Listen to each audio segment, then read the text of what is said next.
It was an early morning in the fall of 1931. Like many men, he had fallen upon hard times in the Great Depression.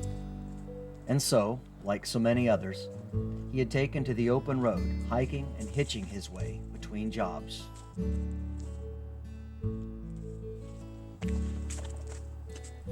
The railroads offered cheap travel, and although it was fraught with danger, he considered it worth the risk to be able to earn a living and wire money back home to his wife and three little ones through the marvels of Western Union.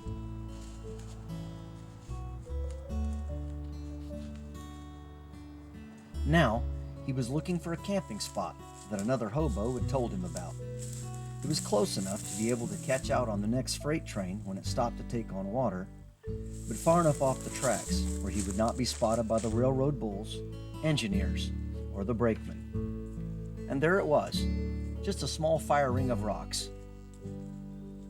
He stooped down. Yes, it had been a long time since there was a fire. Everything was completely cold.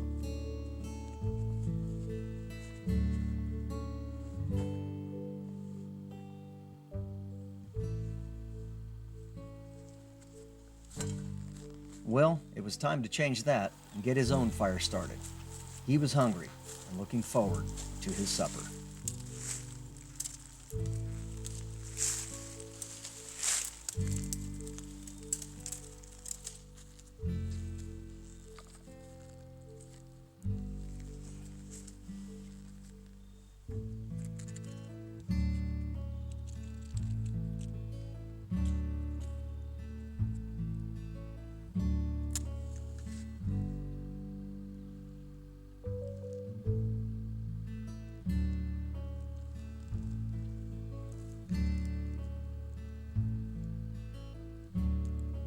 It didn't take too long, and soon he had a warm, blazing fire.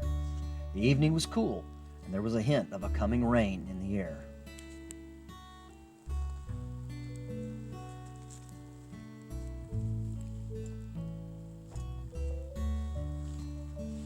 Now it was time to open up his horseshoe roll and get ready for nighttime.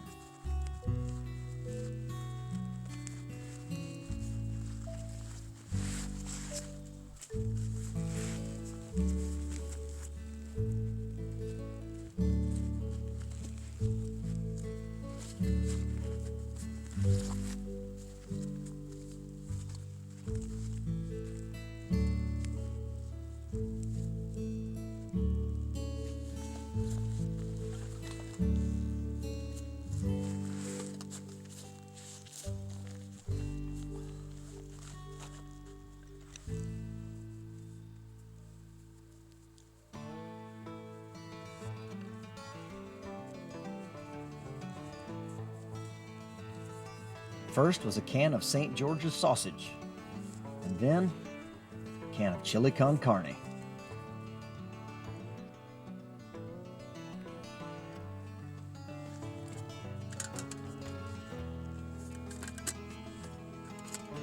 In the tin pail, he had a small can of coffee.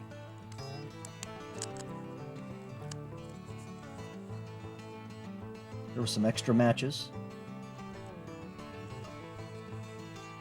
a glass vial of salt, and most importantly, he had some potatoes.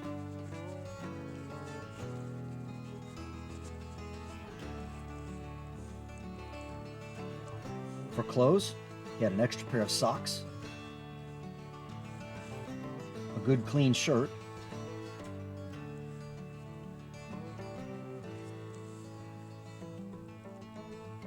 an extra pair of underpants, and a wool stocking cap.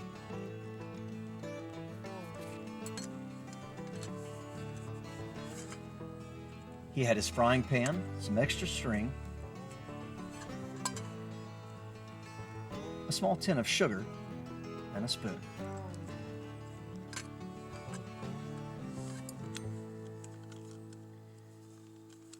He also never traveled without his small coffee percolator. He was rather fond of the small, sharp hatchet. It was perfect for the hobo life.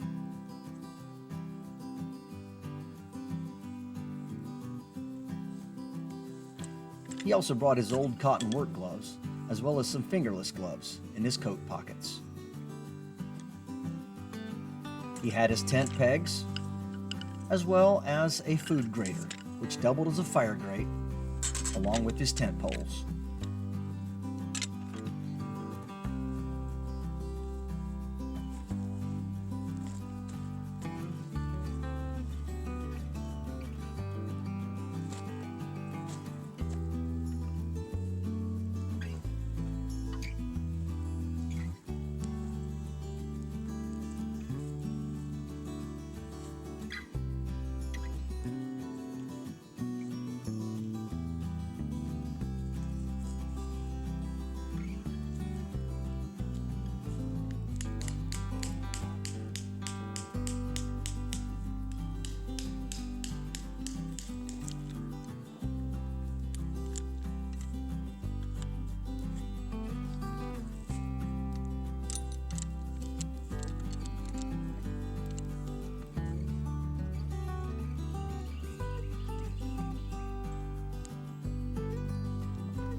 Now, it was time to make his supper.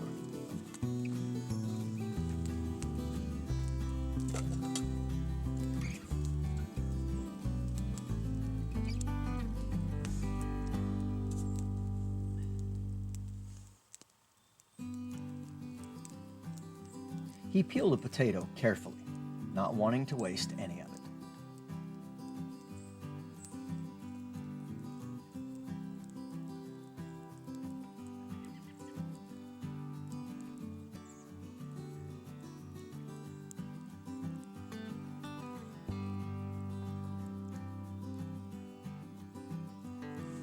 The other potato would be saved for another day. Next, a little salt,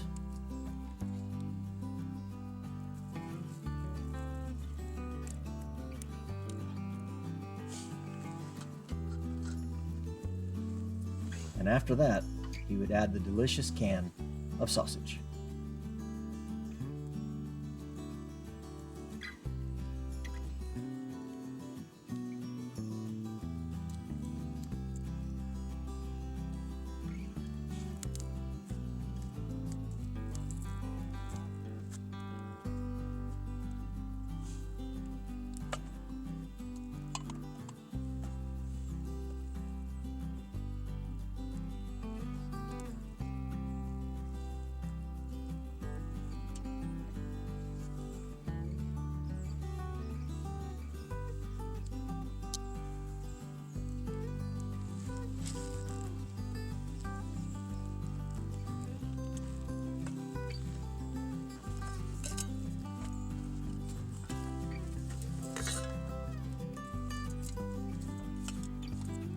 And last, he added some clean water that he had gotten from a farmer's well earlier that day.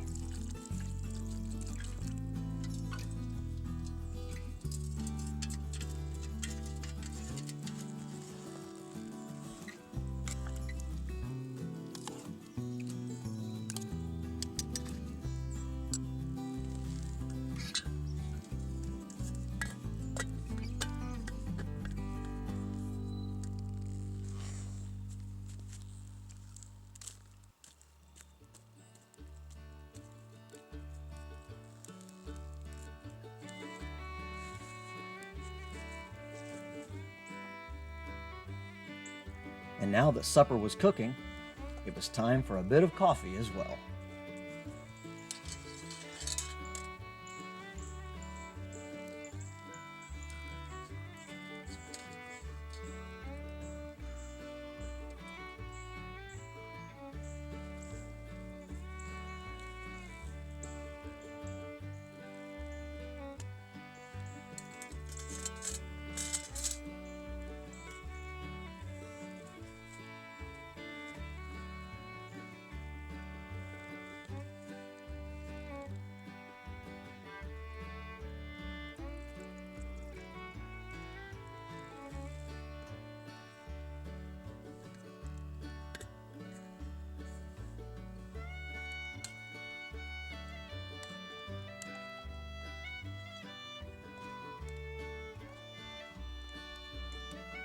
and even though he was famished, he paused to say a prayer of gratitude for the simple but hearty meal.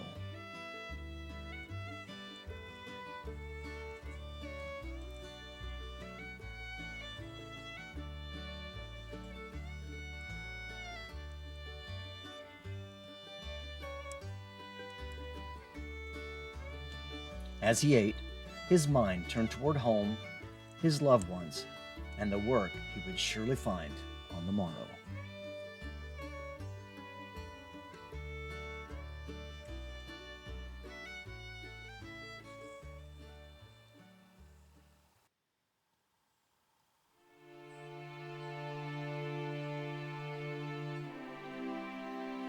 Well, the next morning, he awoke not too long after daybreak.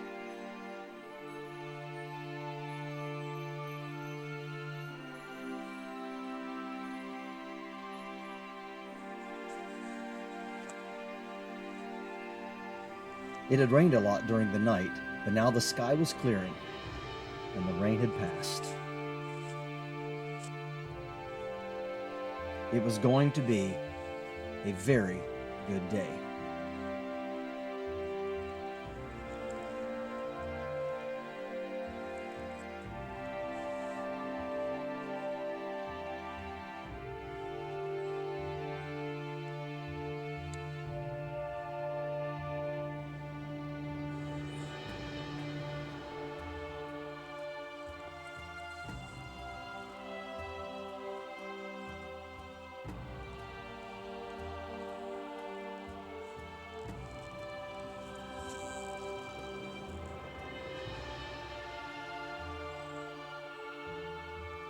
It was much colder this morning after the rain, and so he had to get moving. Soon he had another warm, blazing fire going.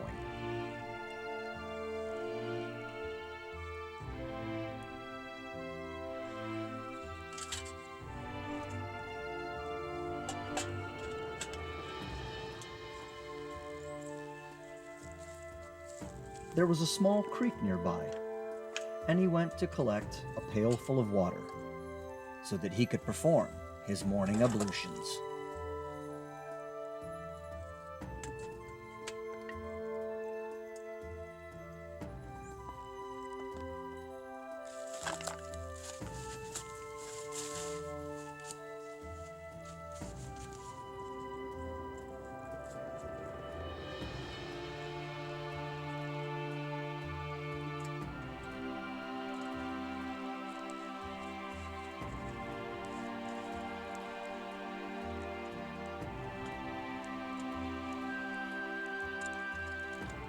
He was still satisfied with last night's meal, but a hot cup of coffee was a must on this chilly morning.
He hoped to land a good job today, and so he must freshen up and look his best.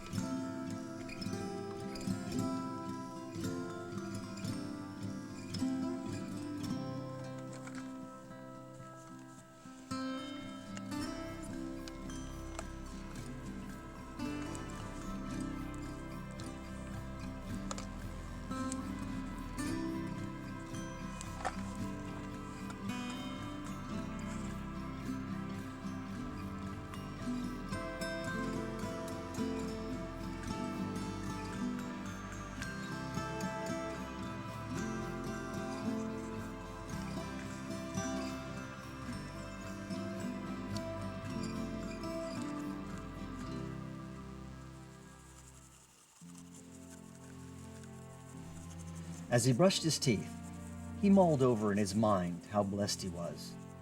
Even though he had been laid off from his job as a carpenter, he still had his health, his 2 hands, his 2 feet, and a strong back. God willing, him and his family, why, they'd make it through this rough patch and come out the other side the better for it.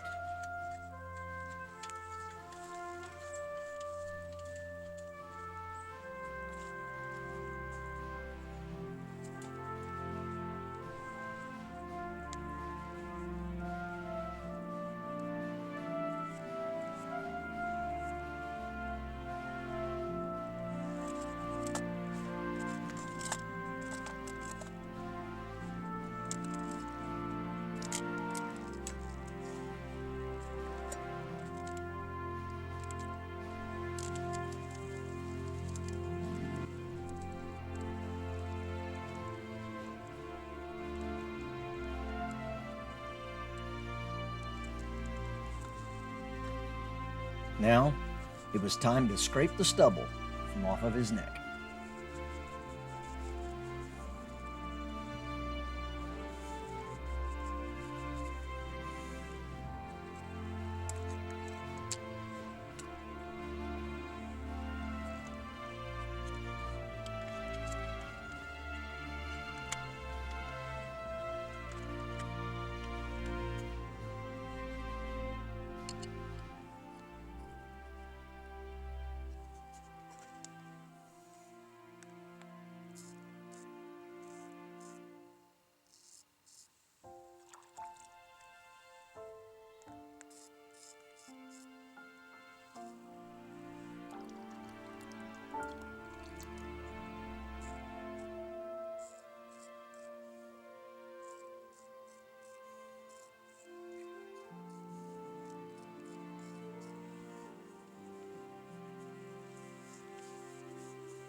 Well, the coffee was ready, and so was he.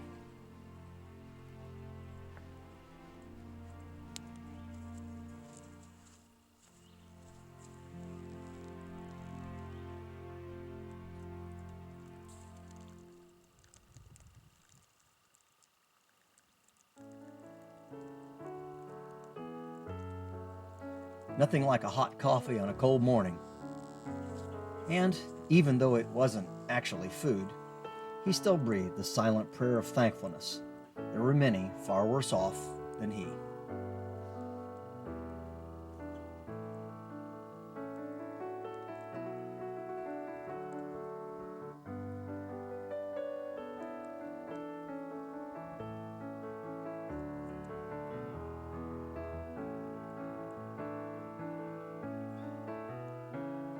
With his coffee done, he got up and tossed the dregs into the fire, as well as the remainder of the water from the tin pail.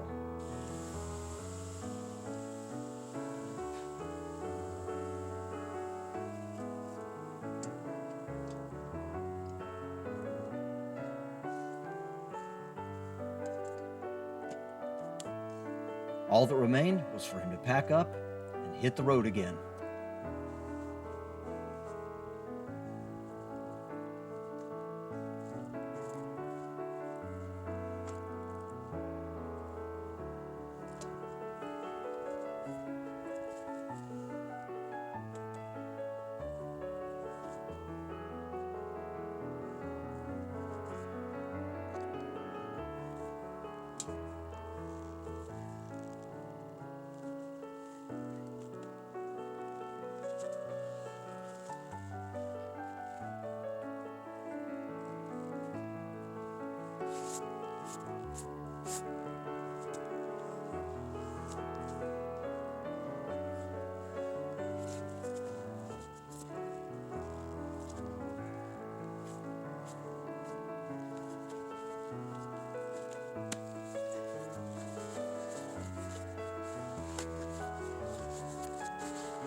Well, his heart was light as he sheltered his haversack and then slung the horseshoe pack around his neck once more.